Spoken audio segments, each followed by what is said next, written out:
After I uploaded parts 1 through 4 of Greg's Gift, I sat back and I realized that I had ended the novella, at least the reading, fairly abruptly. It was late at night. I was tired, but I still had a lot on my mind. So I thought this little postscript to the reading of the novella in podcast form would be apropos. Hello, and welcome back to the No Hair, All Heart podcast. I am your host and novella writer, Mookie Spitz. And I'd like to top off this novella with just a few thoughts about its writing, what it meant, and where I might be going with some of the material. James Ellroy likens himself to being the Tolstoy of American crime fiction. He's 6'8", I believe, super tall and skinny. And in my humble estimation, he's exactly right about his, however narcissistic, self-assessment. James Ellroy is absolutely phenomenal. You might be familiar with his oeuvre through the screen adaptation of L.A. Confidential, which proved to be a superb movie, all-star cast, and a terrific rendering of the book. Not wholly accurate, but of course it couldn't be. A book is so very different from a film, and any attempt to literally transpose a book into a movie typically fails miserably.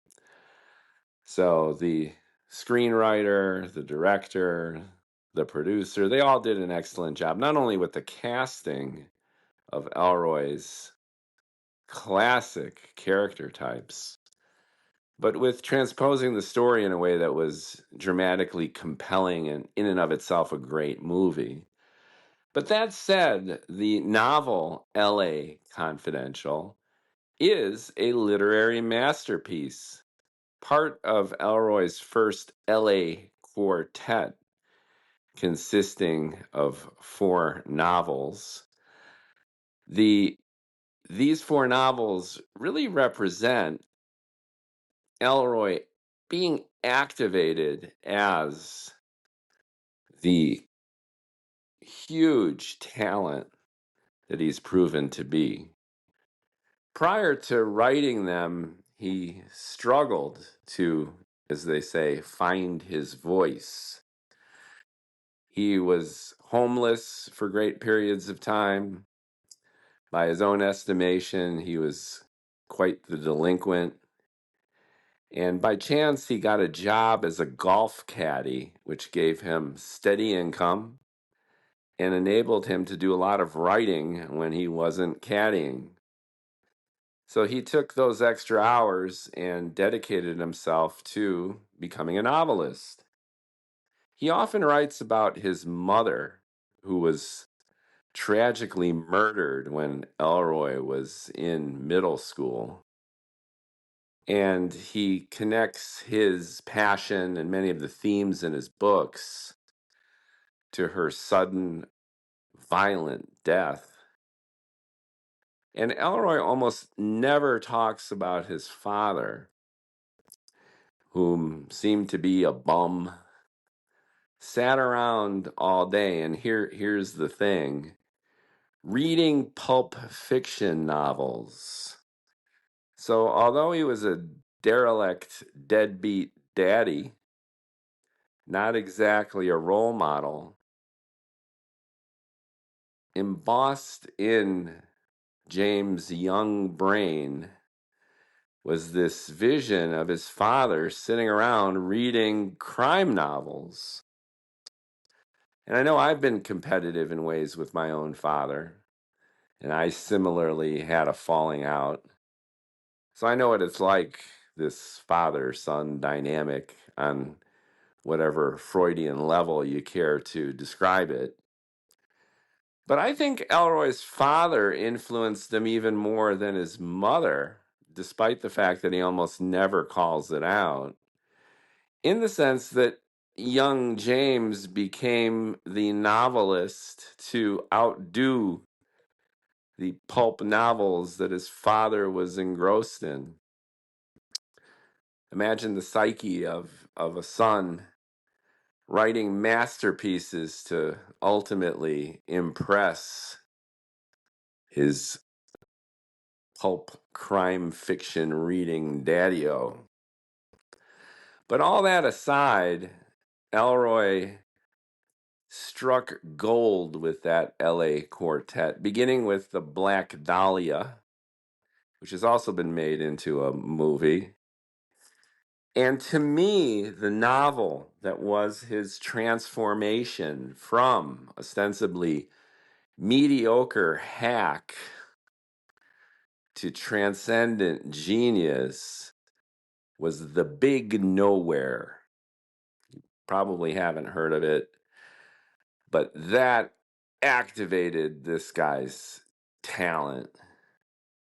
And from there on out, woo, off he went. Ellroy's writing to me is characterized by sheer, not even sheer velocity, but acceleration.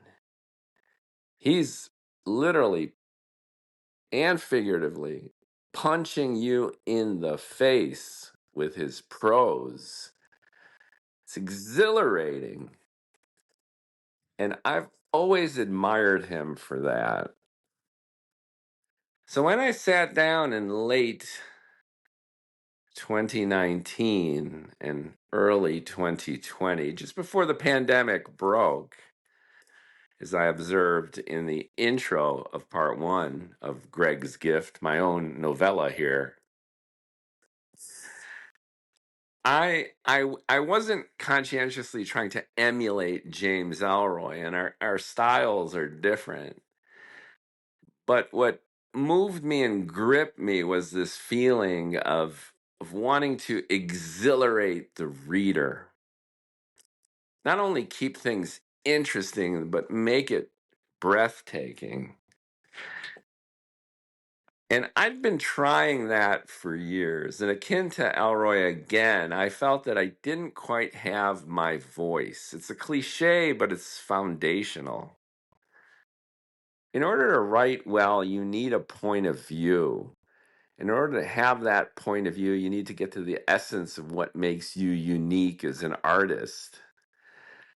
And that takes grinding away the map to get back to the territory of your own soul.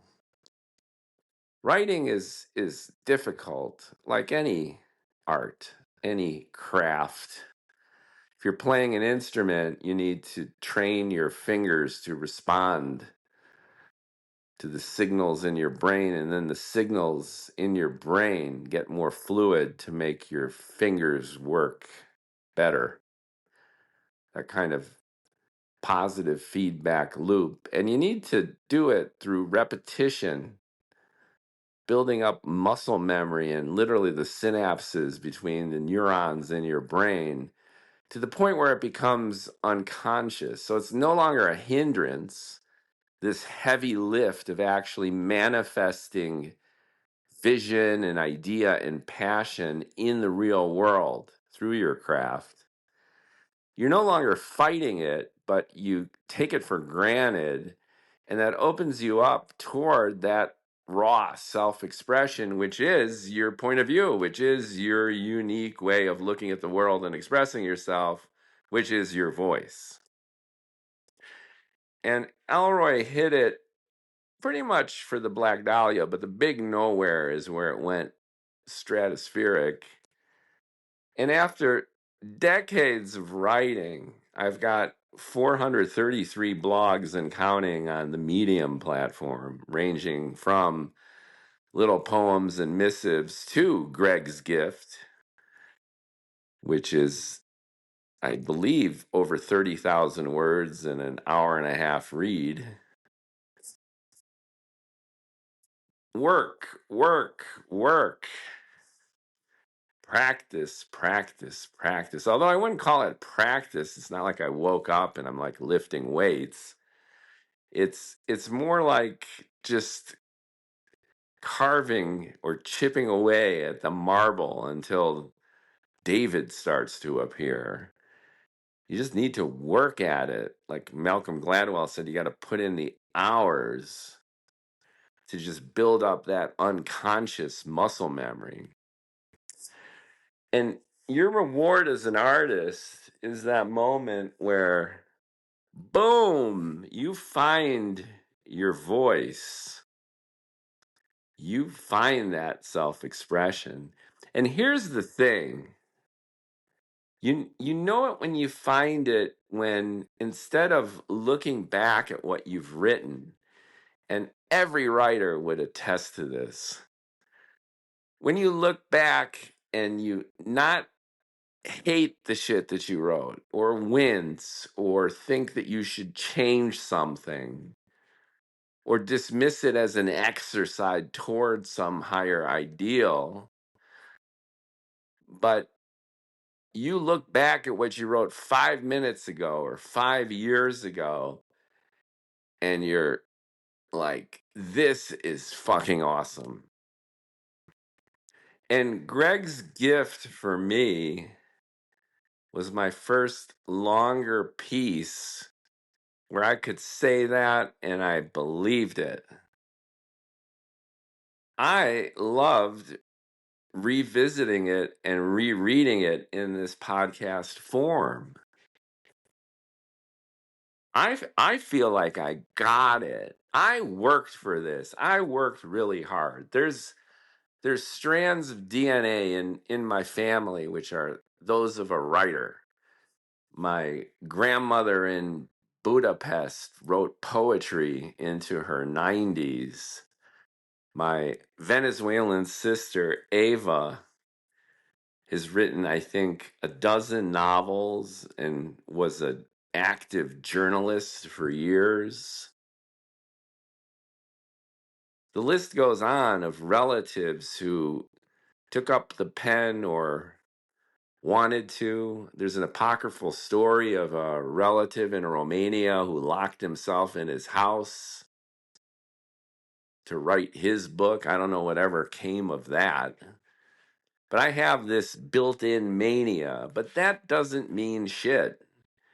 You really, really need to work at it. And David Mamet, another titan of literature, he said that you make it early or you make it late.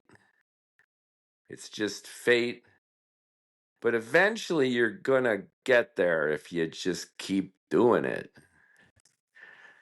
And I haven't reached the point where I can pay the rent with this stuff. But I can say, frankly and fairly, that I've reached a point in my tender young age now where I've made it in terms of finding that voice and loving the shit that I do.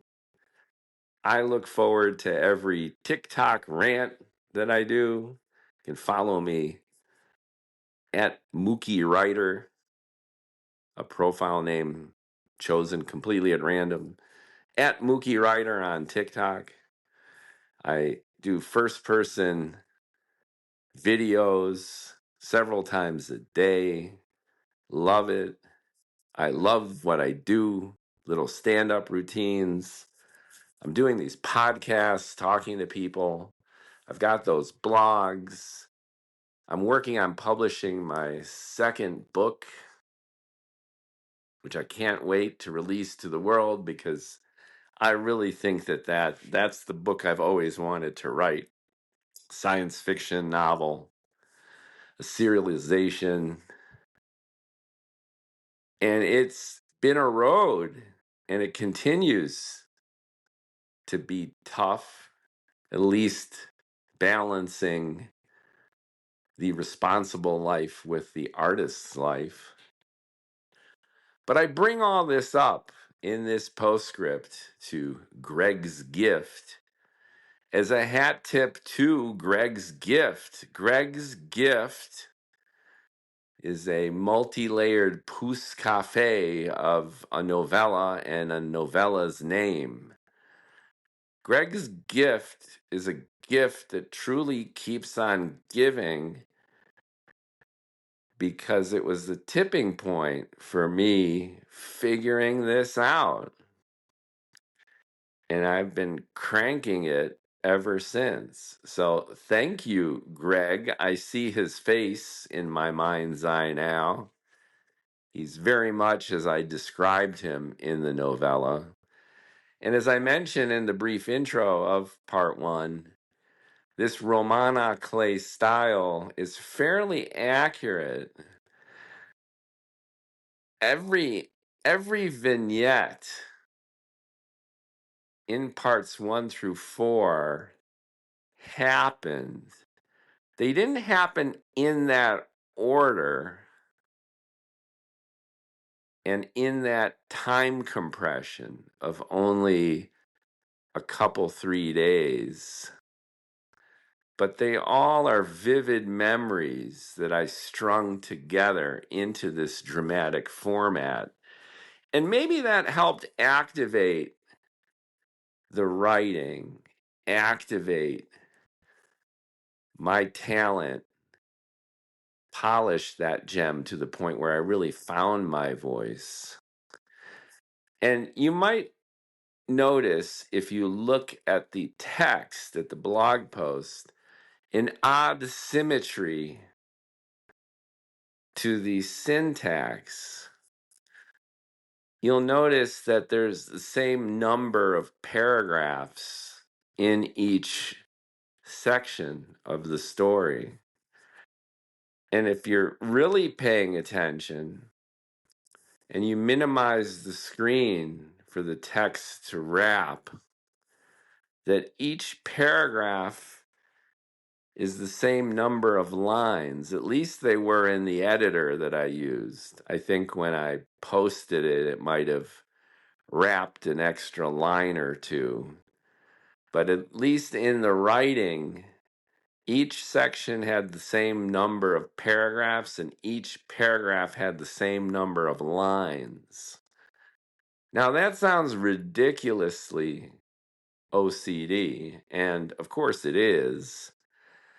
But writers going back to Spinoza and Plato, and Shakespeare for that matter, were obsessed by the relationship between form and function, between syntax and semantics.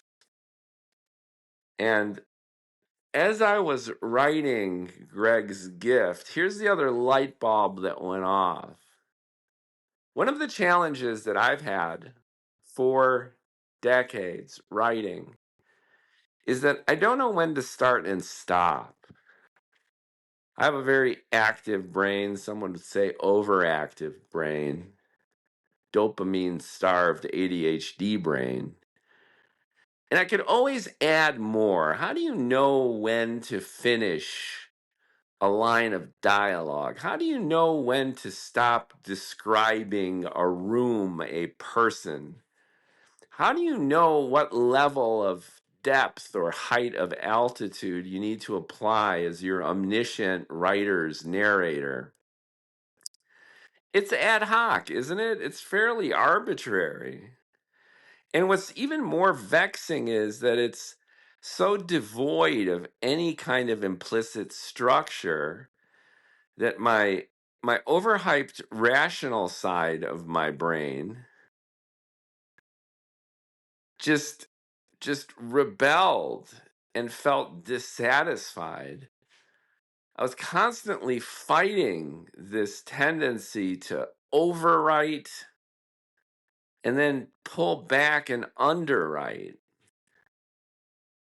And by OCDing the shit out of Greg's gift, counting every paragraph that went into each section and the number of lines in each paragraph, I created a poetic structure similar to the iambic pentameter of the Elizabethans, the lyric poetry of the Greeks. Look at Virgil. When a writer, when an artist is given or forced into boundaries, then all of a sudden it becomes an exercise in problem solving. It almost turns into a game. You've gamified your craft. And then by putting in these boundaries, however ad hoc and arbitrary, if you consistently and zealously stick to your own rules, you not only put guardrails on your own indulgences, but you are forced to think of things and images and ideas and scenarios and characters you otherwise never would have, because you've got to make the paragraph number match in this section, because you need to add another phrase or take away another description because it doesn't fit the lines per paragraph. This was my ticket to ride. This blew up my brains and just electrified me as a writer and as an artist. And although readers and listeners don't notice and couldn't care less, that's not the point. After you build a building, you remove the scaffolding, of course. If you have a wonderful meal prepared by a kitchen full of people slaving over that food, you don't at least explicitly think about the pain and sweat that went into your haute cuisine. That haute cuisine is awesome.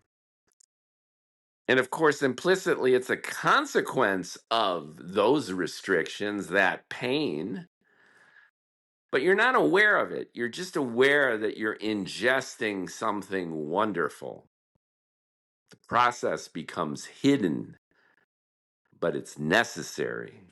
And it's with that exact kind of technique that Greg's gift became something even more than I thought it could ever be.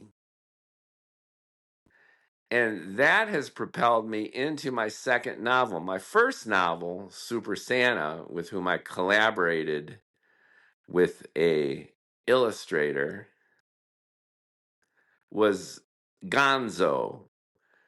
My first book, I removed these guardrails because I was, again, collaborating with someone, Rusty, my co-author. I wrote every word, but he chimed in and brainstormed on scenes as I described them, and I left comments in the GDoc, and he filled in illustrations. It was more of a dynamic human partnership.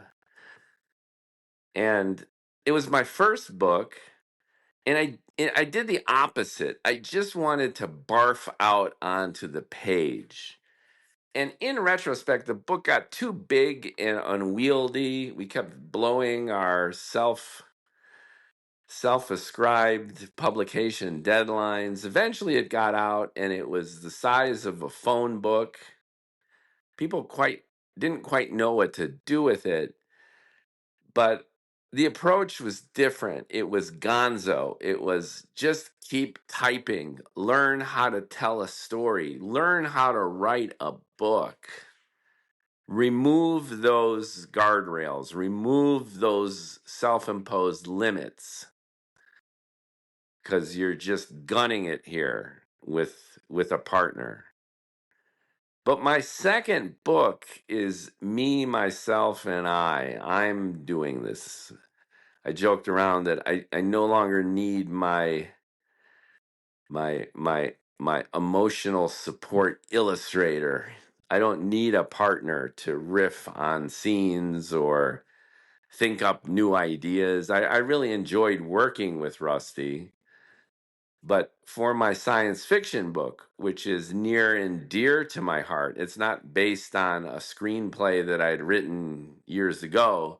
It's a newer concept based on actually a blog that I published, not too distant from Greg's Gift, propelled from Greg's Gift, actually.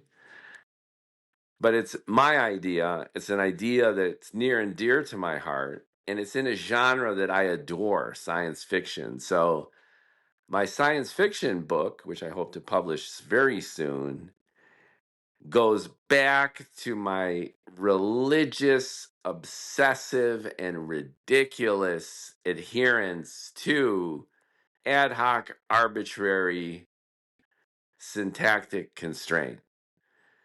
Every paragraph in my sci-fi book is 3 lines long in the print version.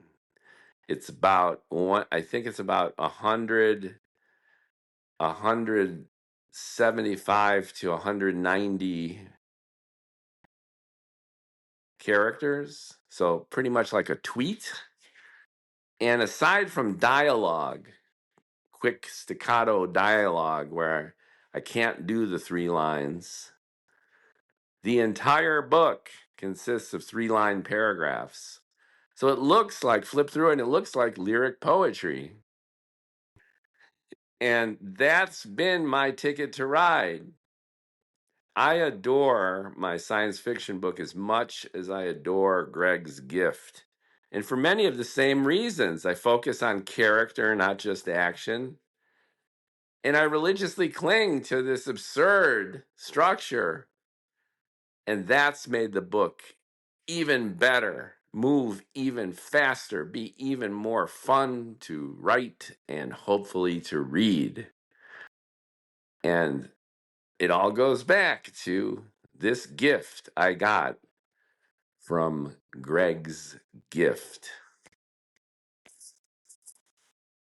Now that's the writing, and I can go on for another half hour about the context of this novella. And I hint at it in the intro of part 1. But my life was just so qualitatively different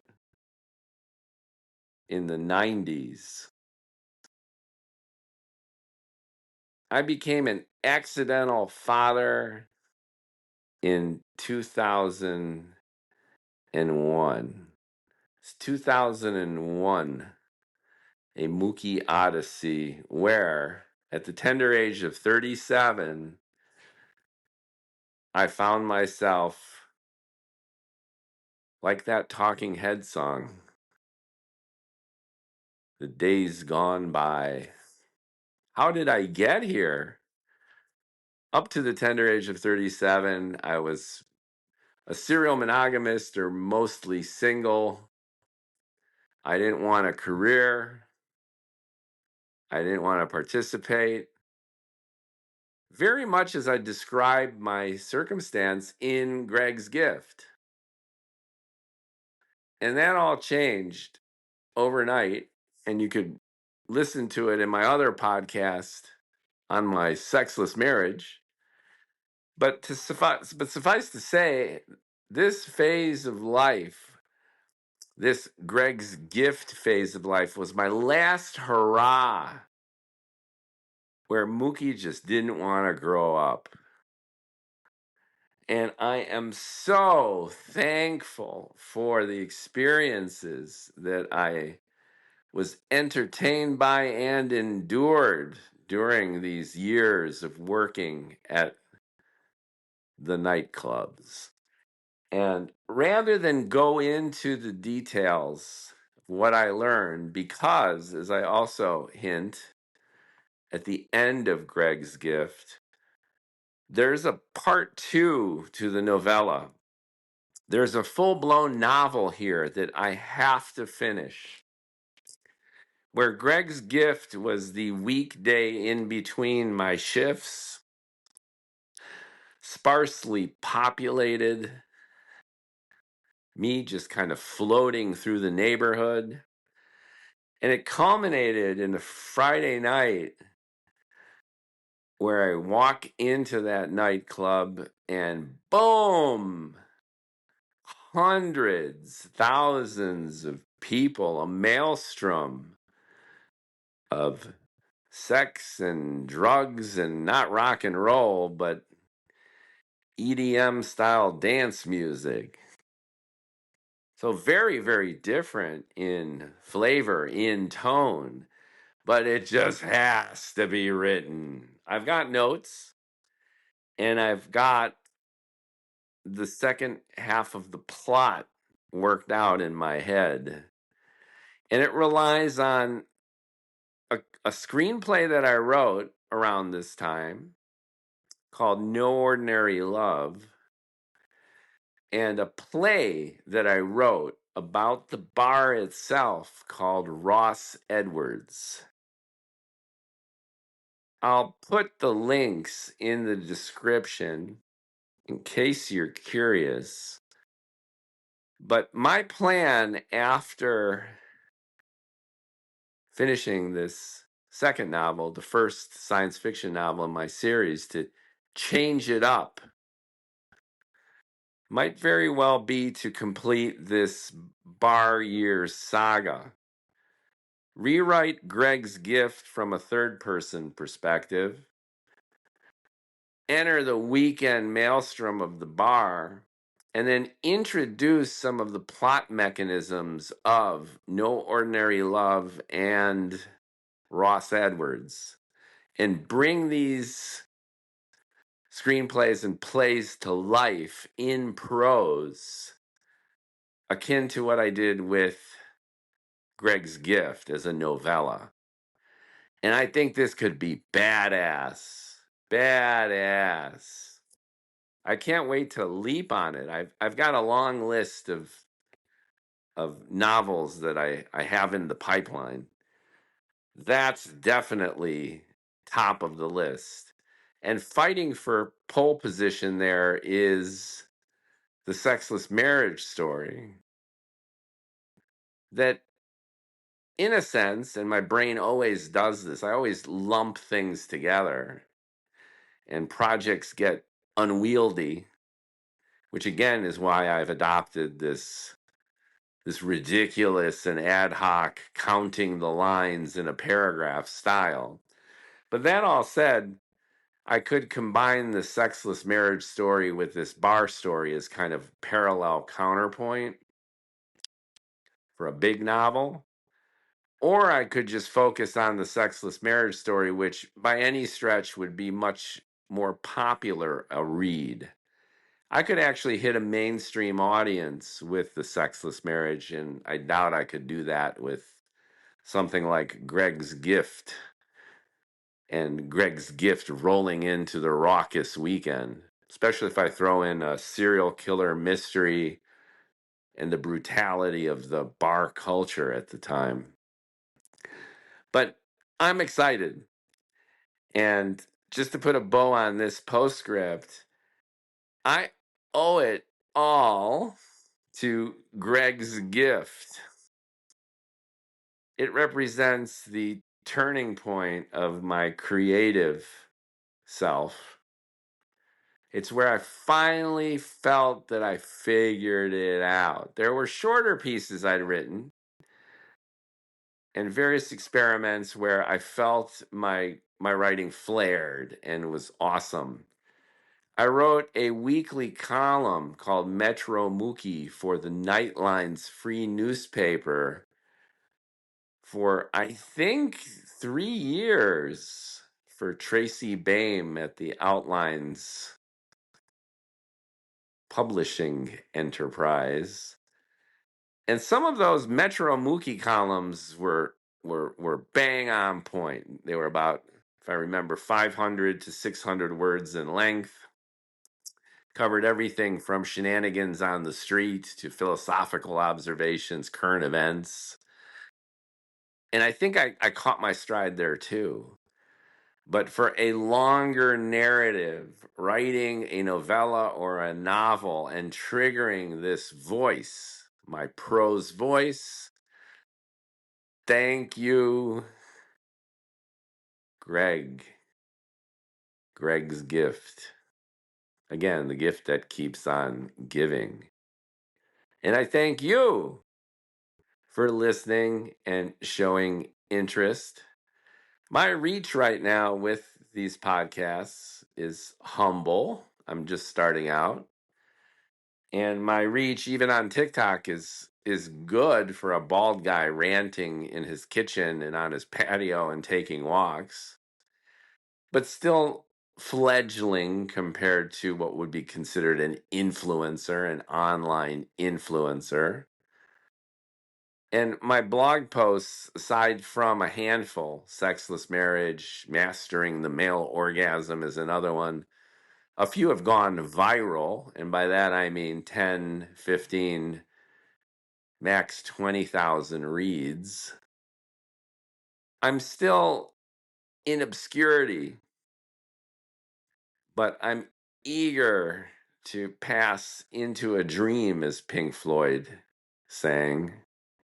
And whether I do or not is truly irrelevant to me as an artist and my enthusiasm for creating content.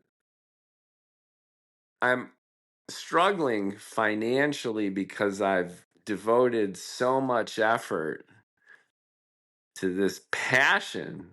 I've always wanted to be a writer, and up until really Greg's gift and around that time, I didn't like what I did. Now I love it and I can't stop doing it. And it's never too late. That perhaps is the big lesson here as well. It's never too late to let it out. It's never too late to self-actualize yourself. It's never too late to become that which you knew you were all along. And sure, it would be nice to monetize myself to the point where I don't have to worry about air quote work to keep the lights on.